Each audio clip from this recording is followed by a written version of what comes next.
L'émission Enjeux de société est une production de TCRP, la télévision du Rocher-Percé. Il y a de ça 10 ans, il n'y avait pas autant de maraîchage. Et c'est le niveau 3 où on juge que quelqu'un est en mesure de bien évoluer dans le milieu, dans la société qui est la nôtre. Mais si on faisait un bilan des 15 dernières années de l'argent que Facebook et Google ont amassé sur le dos, entre guillemets, des publications.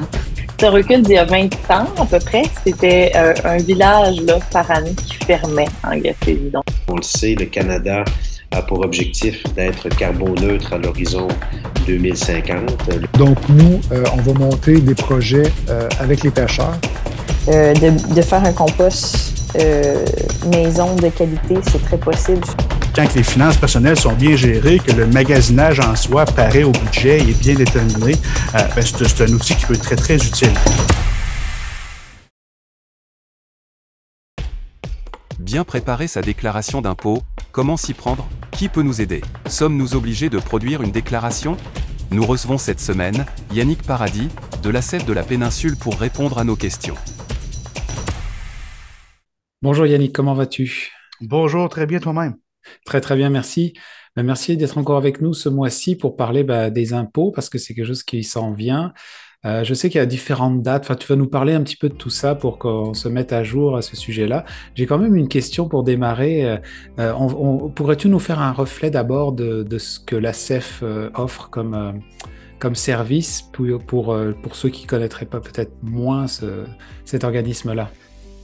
Oui, tout à fait. Donc, ça, je m'appelle Yannick Paradis. Je suis intervenant en consultation budgétaire à l'ACEF de la Péninsule. Donc, c'est quoi l'ACEF de la Péninsule? C'est un organisme communautaire. Donc, vraiment, où les services donnés sont entièrement gratuits. Je tiens à le souligner. Donc, c'est quoi les services? Le premier grand volet, c'est les consultations budgétaires. Donc, quand une personne vit des difficultés au niveau finances personnelles ou tout simplement des questions là, sur les assurances, les prestations, les revenus possibles, les dettes, le crédit, tout ça, on est là vraiment pour répondre à l'individuel avec une consultation budgétaire ou une demande d'information. Sinon, le deuxième grand volet, c'est les ateliers d'éducation financière. Donc, on se déplace un peu partout sur le territoire de la Gaspésie pour offrir de la formation sur les finances. On va autant dans les écoles que dans le milieu communautaire, que dans le milieu institutionnel. On essaye aussi de vouloir former un peu plus aussi des employés d'entreprise. On sait l'inflation, ça frappe beaucoup ces temps-ci. Les prix augmentent. On parlait aussi ce matin d'essence qui risque d'augmenter avec le printemps et l'été qui s'en vient. Donc, même si on travaille, on est salarié, on fait des salaires, on peut quand même vivre des difficultés financières. Donc, on veut aussi parler à des employés aussi via les entreprises. Donc, voilà le volet des formations. Sinon, le troisième volet qui nous reste, c'est la défense de droits de consommateurs. Donc, quand une personne vit des difficultés avec un commerçant, soit une garantie qui n'est pas honorée, des prestations d'assurance qui ont été refusées pour X raisons, on peut regarder tout ça ensemble, voir qu'est-ce qu'on peut faire. Bien sûr, on réfère beaucoup à l'Office de protection du consommateur, mais on peut accompagner la personne dans ces démarches-là qui est en lien avec ce litige-là. Je parle de consommateur avec un commerçant, mais ça peut être aussi le citoyen envers le gouvernement aussi. Là, on sait que des fois, les prestations d'assurance chômage, d'assurance emploi, ça peut quand même être relativement long, tout dépendant des dossiers. Mais quand une personne nous appelle et nous dit que ça fait 3 mois, 4 mois qu'il n'a pas reçu de revenus d'assurance emploi, là, on peut l'accompagner. On a des lignes dédiées pour ne pas attendre des heures sur la ligne. Donc, on peut accompagner la personne dans tout ça, dans ses démarches. Ou aussi avec Hydro-Québec, c'est à peu près le même principe. Donc voilà pour l'ACEF. D'accord. Puis on est en pleine période des impôts et ça concerne bien sûr les finances, nos finances personnelles, de groupe, en famille. Tu vas nous éclairer un petit peu là-dedans parce qu'il y en a qui sont à le faire à la dernière minute, d'autres s'y prennent d'avance, il y en a qui se font aider, pas d'autres. J'avais quand même une question pour démarrer. Est-ce que c'est obligatoire de déclarer ou de payer si on doit, j'imagine déjà de faire la démarche de déclarer ses revenus pour les impôts? Oui, tout à fait, c'est obligatoire. En fait, aussitôt qu'il y a une source de revenus, donc que ça soit, on va en parler des revenus tantôt, les gens ont tendance à penser que c'est seulement le revenu d'emploi qu'on doit déclarer, mais non, c'est l'ensemble des revenus. Comme hier, je donnais un atelier sur le budget dans une école secondaire, et là, le jeune me nommait, moi, j'ai travaillé comme serveur dans un restaurant, j'ai déclaré, mon salaire, bien sûr, c'est l'employeur qui déclare les revenus au gouvernement, puis il y a les papiers qu'on va parler tantôt, mais il y a aussi le pourboire. Donc, le pourboire, pourboire, c'est à inscrire aussi sur sa déclaration de revenus. Donc, c'est pas nécessairement un revenu d'emploi, hein, c'est un revenu d'appoint qui est bon pour un service qu'un client donne, tout ça, mais il faut quand même le déclarer. Hein? Fait que ça, c'est une source de revenus qu'il faut déclarer. Les allocations familiales lorsqu'il y a des enfants dans la famille, des prestations X d'assurance chômage, des gains en capital. Hein? Si on cotise pour notre retraite hein, dans un REER, dans un CELI, il y a des gains en capital, hein, c'est de l'investissement. Fait que les sous qui est généré de tout ça, il y a de l'impôt à payer, hein, tout dépendant du produit financier que vous avez choisi. Fait que oui, pour répondre à ta question, c'est obligatoire. Tu sais, des fois, on a tendance à penser, les jeunes, maintenant, c'est un peu plus réglementé, là, 14 ans, 15 ans, ils commencent à travailler, on dit, ils n'ont pas des gros salaires, c'est peut-être bien pas obligé de déclarer tout ça. Mais non, on est obligé de déclarer ces revenus-là. Bien sûr, on peut le faire via la déclaration de revenus des parents. Hein. Le jeune en soi n'est pas obligé de déclarer ses revenus tout seul. Souvent, ça s'annexe à celui des parents. Mais quand même, hein, c'est de l'entrée de l'argent. C'est une entrée d'argent. Il y a de l'impôt qui a été payé sur chaque paye avec cette entrée d'argent-là. Il faut le déclarer. D'accord. Alors, selon ton expérience, ce serait quoi le bon chemin, le meilleur chemin à emprunter pour aller justement, pour faire sa déclaration là, comment est-ce qu'on peut la faire, à quel moment? Oui, tout à fait. Tu sais, avant de commencer, j'aimerais faire une distinction. Tu sais, dans le jargon québécois, les gens ont tendance à dire que, dans le début de l'année, là, mars, avril, on fait nos impôts. Hein? C'est ça qu'on a tendance à dire.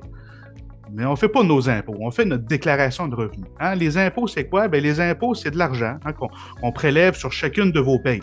Quand je parle ici pour un salarié. Pour un travailleur autonome, c'est une autre chose. Là, je pourrais peut-être en parler après. Donc, pour un salarié qui reçoit une paye par semaine, une paye aux 2 semaines, bien évidemment, si vous avez déjà regardé dans bon français, là, votre slip de paye, votre talon de paye, il y a des déductions hein, qui ont été saisies sur votre paye. Donc, votre employeur vous paye un certain montant, mais il y a de l'argent qui a été saisi. Puis quand je parle de saisie, là, c'est pas dramatique, c'est saisi pour payer de l'impôt. Donc, c'est quoi les sous qui ont été pris sur votre paye? Bien évidemment, les impôts des 2 paliers de gouvernement, hein, le provincial et le fédéral. On paye des impôts aux 2 paliers ici au Québec. Les autres prestations de base qui sont retirées, RRQ, donc la Régie des rentes du Québec, donc ça, c'est pour votre retraite. Hein? Fait que souvent, j'entends des gens dire « on se fait voler en impôts ». OK. Et si on se met à regarder ça un petit peu, premièrement, l'impôt fédéral, l'impôt provincial, ça sert à quoi? Ça sert à financer des services publics. Hein? Ça sert à utiliser la route pour se rendre au travail. Ça sert à payer l'école des enfants, payer ses soins de santé. Hein? Là, on parle vraiment de choix de société. Hein? Ici, on a décidé en tant que Québec, Canada, de payer un peu plus d'impôts, mais de se payer des bons services publics hein? pour essayer de ne pas échapper des gens qui vivent un peu plus de difficultés. Dans d'autres pays, ça peut être complètement différent. Là. Même d'une province à l'autre au Canada, ça peut être complètement différent. Par exemple, l'Alberta, qui a un peu moins d'impôts à payer, mais un peu plus de frais au niveau des services publics là, à sortir de son budget. Fait que voilà les choix de société qu'on peut prendre avec tout ça. Donc, je disais tantôt, on fait notre déclaration de revenus. C'est de dire au gouvernement, hein, jusqu'au 30 avril, c'est ça la date limite pour produire la déclaration de revenus, le 30 avril. Je pense que ça va jusqu'au 1er mai cette année parce que le 30 avril, ça se tombe un dimanche, là, si je ne suis pas bien, mais on va se dire le 30 avril. Fait que c'est de faire sa déclaration de revenus, c'est de dire au gouvernement, voilà, cher gouvernement, combien j'ai gagné hein, avec l'ensemble de mes revenus, hein, le revenu de salaire, les autres prestations aussi. Voilà combien j'ai gagné dans mon année, là, par exemple 2022. Hein, là, on fait notre déclaration de revenus de 2022. Fait que c'est de dire combien j'ai gagné en 2022 et combien j'ai payé d'impôts sur ça. Hein, parce que là, les impôts, c'est un pourcentage de notre salaire. Hein, plus qu'on gagne d'argent, plus qu'on a des revenus, plus qu'on paye d'impôts. Donc, c'est vraiment un pourcentage. C'est divisé en braquettes dans le jargon. Okay? Donc, par exemple, je n'irai pas très, très loin parce que c'est technique tout ça, là, mais de 0 à 49 000 à peu près, hein, c'est un 15 % d'impôt. Donc, les gens sont imposés à 15 %. Bien sûr, sur la paye, il y en a beaucoup plus qui est enlevé, comme je disais tantôt avec Régie des rentes du Québec. Je n'avais pas nommé la RQAP aussi, là, le régime québécois d'assurance parentale. Donc ça, c'est des prestations qui sont enlevées sur votre paye. Mais quand on parle d'impôt... Ce 15 %, ça correspond à ça ne compte pas celui qui est enlevé par la paye, par l'employeur? En fait, ce qu'on nous dit, c'est que dans ton année, tu devrais avoir payé, si tu fais, par exemple, 49 000, 15 % d'impôts. Okay? Est-ce que ton employeur t'a prélevé 15 % d'impôts dans ton année au complet? Si oui, tant mieux, hein, on n'aura pas d'impôt à payer à la fin de l'année. Si l'employeur n'a pas prélevé assez, par exemple, au lieu de prélever 15 % il a prélevé 10 % d'impôt. Bien, c'est là que les gens se retrouvent avec une surprise à la fin de l'année. Hein, le gouvernement fait, vous avez gagné un tel montant, vous n'avez pas payé 15 % d'impôt, mais 10, donc là, vous nous en devez présentement. Fait que c'est vraiment de 10, c'est de faire ses comptes, hein, c'est de dire au gouvernement combien on a gagné et combien on a payé d'impôts, pour après ça, bien, avoir une facture. Soit qu'on en a à payer, soit qu'on peut en avoir trop payé dans l'année aussi. C'est très possible. Tu sais, une personne qui fait 48 000, qui devrait payer 15 % d'impôts, mais son employeur lui en a prélevé 18 %. Donc voilà, alors on a trop payé d'impôts dans l'année, bien, après ça, on nous rembourse quand on fait notre déclaration de revenus là, dans ces semaines-ci. Et ça me fait penser à ceux qui sont travailleurs autonomes aussi, que eux, il n'y a aucune... ça ne s'est pas prélevé à la source dans le fond. Donc là, c'est une question de bien gérer son budget pour prévoir de payer quand même. C'est pas rien, 15% ou peut-être plus même d'un budget qu'on reçoit. Tout à fait. Ben bon, c'est ça, pour le travailleur autonome, comme tu dis, il n'y a pas d'employeur qui prélève sur chaque paye un montant d'impôt. Hein? C'est souvent des clients qui payent des factures ou peu importe. Fait qu'à ce moment-là, ben, il faut quand même prélever de l'argent soi-même, hein? sur chaque vente, sur chaque revenu gagné. Il faut y penser qu'on va avoir de l'impôt à payer là-dessus. Pour le salarié moyen, bon, on ne pense pas trop à l'impôt durant l'année. L'employeur fait le travail pour nous. Tandis que pour le travailleur autonome, ben, c'est très, très important de bien budgéter, hein? Aller voir des professionnels pour dire bon, ben moi, j'ai un chiffre d'affaires de temps dans mon année, je m'attends à payer combien d'impôts pour s'assurer de l'économiser dans l'année et pas le dépenser. Au niveau des travailleurs autonomes, ben c'est sûr, bon, je vais parler des crédits d'impôt tantôt. Là. Au niveau des travailleurs autonomes, ben, il y a beaucoup de dépenses admissibles qui viennent baisser le montant d'impôt à payer. Et bon, là, on tombe un peu plus dans le technique. Petit point avant de passer à d'autres choses, je parlais des braquettes d'impôt. Ça va être un petit peu technique, mais je trouve important de le nommer parce que j'entends cette phrase-là beaucoup trop dans mon bureau. J'ai vu des gens, j'ai entendu des gens refuser des emplois, refuser des postes, refuser des augmentations de salaire, refuser des sous de plus là, au final dans son année en se disant, ben non, je vais le payer en impôt. Okay? J'entends souvent ce genre de réflexion-là. Okay?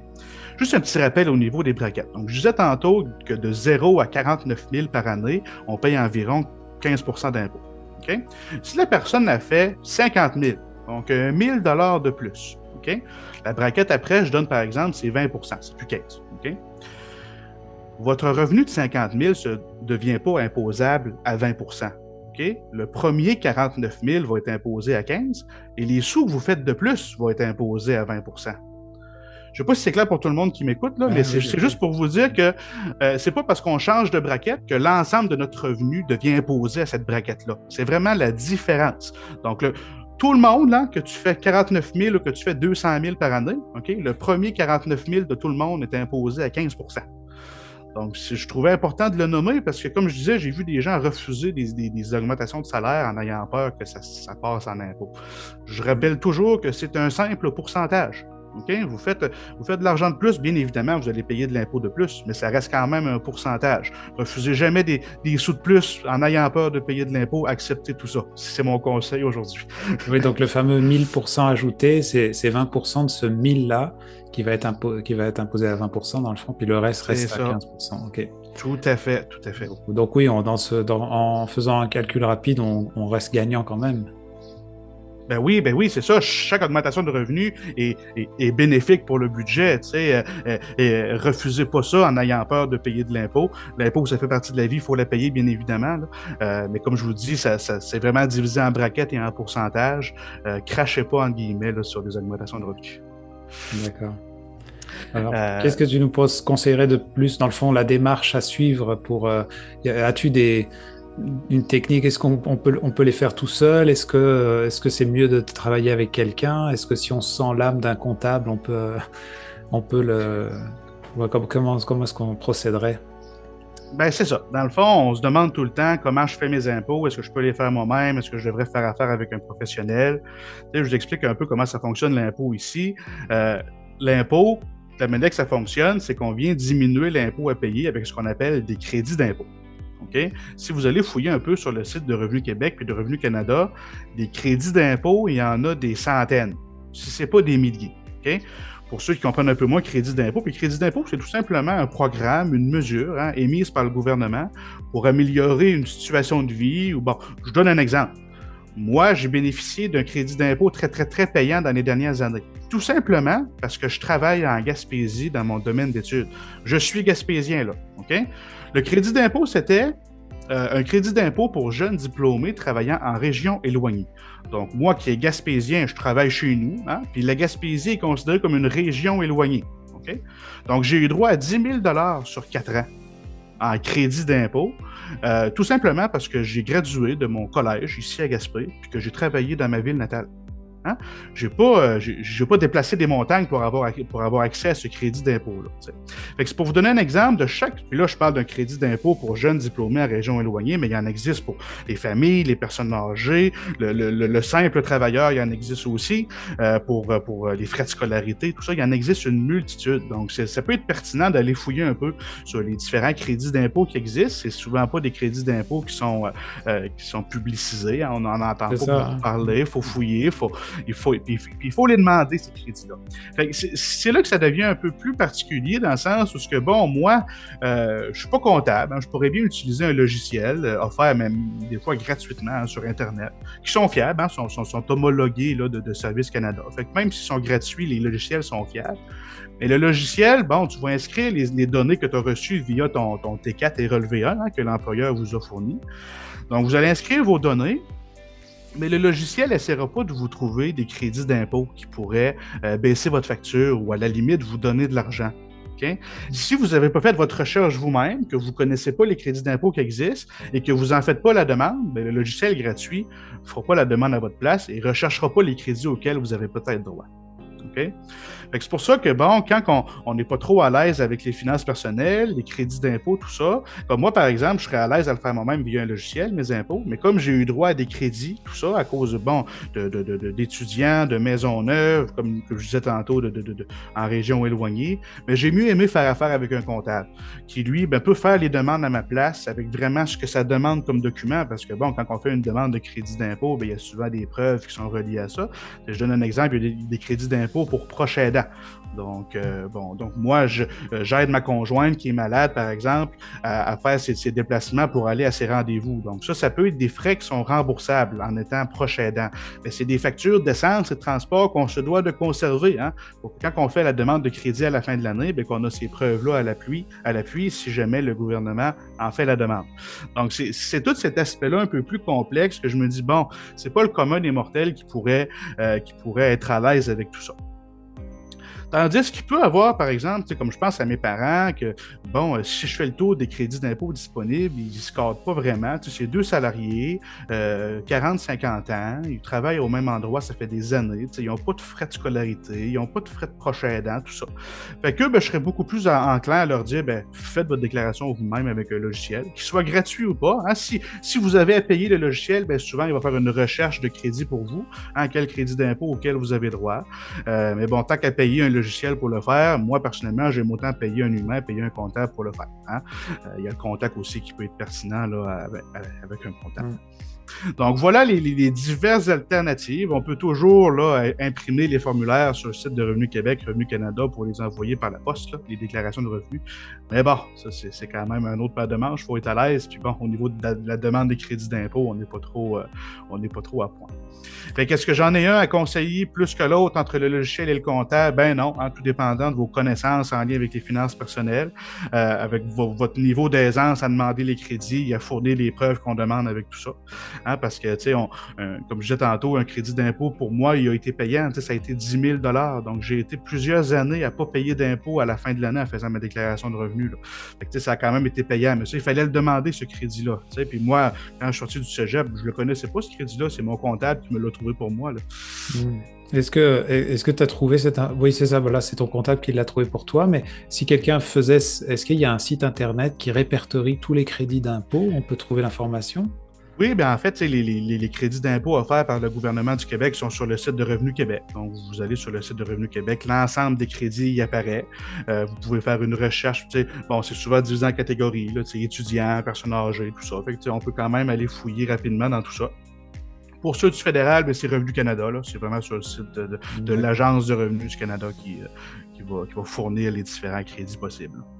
Au niveau des dates, je me demandais, là, on parlait du 30 avril pour la fin. Je sais qu'il y a ça peut varier parce que si on est travailleur autonome, j'avais entendu parler c'était pas les mêmes dates pour tout le monde. Est-ce que c'est le cas? C'est vrai?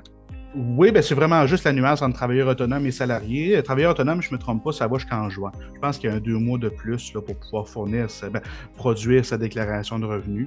Ça donne un délai. Comme je disais tantôt, là, des dépenses admissibles. Le travailleur autonome qui a besoin de sa voiture pour travailler, ben, il y a certaines dépenses admissibles. Peut-être je ne suis pas trop à l'aise avec le sujet, je ne suis pas travailleur autonome, là, mais il y a certaines factures d'essence, de transport, d'achat de biens. Hein, on a besoin de crayons pour travailler. Ben, ça peut être des dépenses admissibles à l'impôt pour pouvoir baisser la facture d'impôt là, à la fin de l'année. Parce que comme je disais, comme on disait, les travailleurs autonomes ne se retrouvent pas à payer plus d'impôts qu'un autre. Hein, comme je disais, c'est un pourcentage qui est divisé avec les braquettes et tout ça. Mais c'est ça, c'est que c'est pas préservé, c'est pas prélevé sur chaque paye, fait que ça fait une grosse facture à la fin de l'année. Là. Puis si on est justement employé, qu'on dépose notre déclaration d'impôt le 2 mai, qu'est-ce qui se passe? Dans le fond, on a passé la date. Qu'est-ce qui se passe? Mon Dieu, c'est quand même difficile à dire. Je pense pas qu'il y ait d'amende reliée à tout ça. C'est sûr que si c'est le gouvernement qui vous en doit, il n'y a pas tant de problèmes. Okay? Si vous vous retrouvez à faire votre déclaration de revenus, en fait, vous faites votre déclaration de revenus, mais le gouvernement l'a fait aussi. Hein? Le gouvernement va quand même revérifier si vous avez bien fait votre déclaration, hein? Ça c'est sûr. Fait qu'il va regarder s'il y a des erreurs. Bien sûr, les citoyens qui n'envoient pas leur déclaration de revenus, le gouvernement fait quand même un état de compte. Hein? Est-ce qu'on doit de l'impôt à cette personne-là ou est-ce que cette personne-là nous en doit? Bon, bien évidemment, si c'est le gouvernement qui en doit, soit que les sous sont envoyés directement via des prestations de TPS et tout ça, ou les sous ne sont pas envoyés du tout jusqu'à temps qu'il y ait une déclaration de revenus qui est faite. Tandis que, bon, là, si c'est le contraire, c'est le citoyen qui doit des sous, ben là, il y a un état de compte qui va être envoyé. Si les sous ne sont pas payés, ben là, ça crée une dette auprès du gouvernement et les conséquences sont quand même assez importantes, hein, parce que, bon, les dettes gouvernementales, je tombe un peu plus en lien avec les finances personnelles dans mon travail au niveau du surendettement. Hein, quand on fait face à du surendettement, on a diverses dettes, ben, des fois les gens pensent peut-être à la faillite, hein, mais les dettes gouvernementales, ça ne s'inclut pas dans une faillite. Donc, si vous devez de l'impôt, vous vous en sortirez pas, vous allez devoir payer l'impôt. Puis là, les gens vont souvent me dire, ouais, mais tu sais, ils m'envoient des états de compte, j'ai juste à pas répondre. Hein? Il y a des gens qui vont me dire ça. Ouais, mais c'est pas si simple dans le sens où le gouvernement va faire une demande au tribunal pour vous saisir sur vos prestations. Là. Donc, si vous ne payez pas vos dettes gouvernementales, ben, à un moment donné, votre employeur va recevoir une lettre comme quoi il y a un tribunal qui demande à ce que des sous soient saisis pour payer la dette. Si on parle d'une personne qui, ne travaille pas, hein, soit sur l'aide sociale ou peu importe, là, ben là, ça va être rendu à 65 ans quand il va recevoir sa prestation de sécurité de vieillesse, là, la pension de sécurité de vieillesse à 65 ans, ben, elle risque fort bien d'être coupée, hein, pour pouvoir rembourser la dette qui a été faite là, dans la vie de la personne. Puis à la CEF, le lien entre tout ce qu'on parle, je sais que vous n'êtes pas là pour faire les impôts des gens, mais j'imagine que vous pouvez apporter certains conseils. Oui, tout à fait. Ben, dans le fond, c'est ça, comme je disais tantôt, au niveau de nos volets de service, au niveau de la consultation budgétaire, on peut toujours accompagner une personne dans son processus d'impôt. Comme tu disais, on ne produit pas de déclaration, hein, ça, c'est pas notre mandat. Il y a d'autres organismes qui offrent des cliniques d'impôt gratuitement pour ceux qui en ont besoin. Sinon, ben, les gens peuvent quand même nous appeler pour qu'on puisse les référer aux bons endroits. T'sais, on connaît quand même le milieu des finances, on sait qui fait des impôts. Bien sûr, on couvre la Gaspésie, les îles au complet. Hein. Moi, je pourrais peut-être répondre pour Gaspé, je pourrais peut-être pas répondre pour Bonaventure. Ce serait peut-être ma collègue qui pourrait répondre. Mais voilà. Donc, ce qu'on peut faire, par contre, c'est comme... Ça fait 2-3 mois qu'on donne de la formation sur les impôts, dans le sens où on s'est présenté partout sur le territoire. Bon, souvent avec les nouveaux arrivants, hein, on voit beaucoup ça en Gaspésie, hein, des nouveaux arrivants qui arrivent ici pour travailler. Donc, c'est leur première déclaration de revenus. Hein, une déclaration de revenus d'un nouvel arrivant, comment ça fonctionne? Est-ce que je déclare mes revenus de quand j'étais dans mon pays d'origine? Comment je déclare ça ici? Il y a des gens qui pensent même pas qu'ils ont ça à faire, une déclaration de revenus là, quand ils arrivent ici travailler. Là. Fait que c'est vraiment de repartir à zéro avec ces gens-là. Fait que c'est vraiment des séances d'information. Donc, on s'est déplacé un peu partout sur le territoire, donné 1h30, 2 heures de formation sur comment on fait nos impôts. Bien sûr, je fais le tour des différents logiciels possibles, des différents comptables possibles du territoire pour pouvoir accompagner ces gens-là. Mais nous, à la CEF, en tant que tel, on ne produit pas de déclaration. J'imagine un bon conseil, ce serait plutôt on peut les faire, mieux c'est, j'imagine. C'est pas que ça. Ben oui et non, dans le sens que souvent, tu sais, les papiers qu'on a besoin tardent à arriver. C'est comme je disais tantôt, là, vous devez déclarer vos revenus. Donc, l'ensemble de vos sources de revenus dans l'année, hein, ces sources-là de revenus se doivent de vous envoyer des papiers d'impôt. Dans le sens où ce que votre employeur va vous envoyer T4 relevé 1, hein, avec votre revenu de salaire, tout ça. Si vous avez fait de l'assurance chômage, ben l'assurance chômage va vous envoyer un papier comme quoi vous avez reçu des revenus d'assurance chômage. Puis ça, souvent, ben, c'est des papiers qui peuvent tarder à arriver. C'est comme je donne un exemple, dans une autre vie, j'ai cotisé à un REER collectif. Mon REER collectif, mon dernier papier que je recevais pour pouvoir faire ma déclaration de revenus, c'était à la fin mars. Donc, je pouvais quasiment pas avant aujourd'hui les faire, là. Fait que, tu sais, oui, en tant que tel, les faire le plus tôt possible, ça peut être pertinent, hein? Mais bon, souvent, la vie oblige, on doit attendre de recevoir l'ensemble des papiers qu'on a besoin pour faire notre déclaration de revenus. Ouais, j'ose pas imaginer parce que ça doit brasser toute une économie, ça, tout le monde qui génère ses impôts en même temps et que ça arrive dans des bureaux gouvernementaux et que ça doit être traité à nouveau pour être vérifié. Ça doit être vraiment une sacrée machine. Ouais. Alors, je ne sais pas si ça fait le tour pour toi, au niveau des conseils, des recommandations. Ben, tout à fait, ça fait le tour de la base au niveau des impôts. Ça servait à quoi tout ça? Bon, comme je disais, avec qui qu'on fait nos impôts, soit qu'on les fait nous-mêmes, soit qu'on les fait avec un comptable, avec les pour et contre que je vous ai nommés.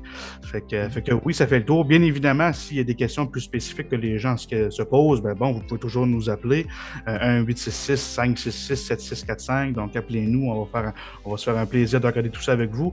On peut même regarder aussi si vous avez l'ensemble de vos papiers, hein, tu sais, regarder. Bon, tu sais, une personne pourrait se dire, est-ce que j'ai tous mes papiers, hein, pour aller faire ma déclaration de revenus? Mais mon Dieu, on peut s'asseoir ensemble et regarder tout ça.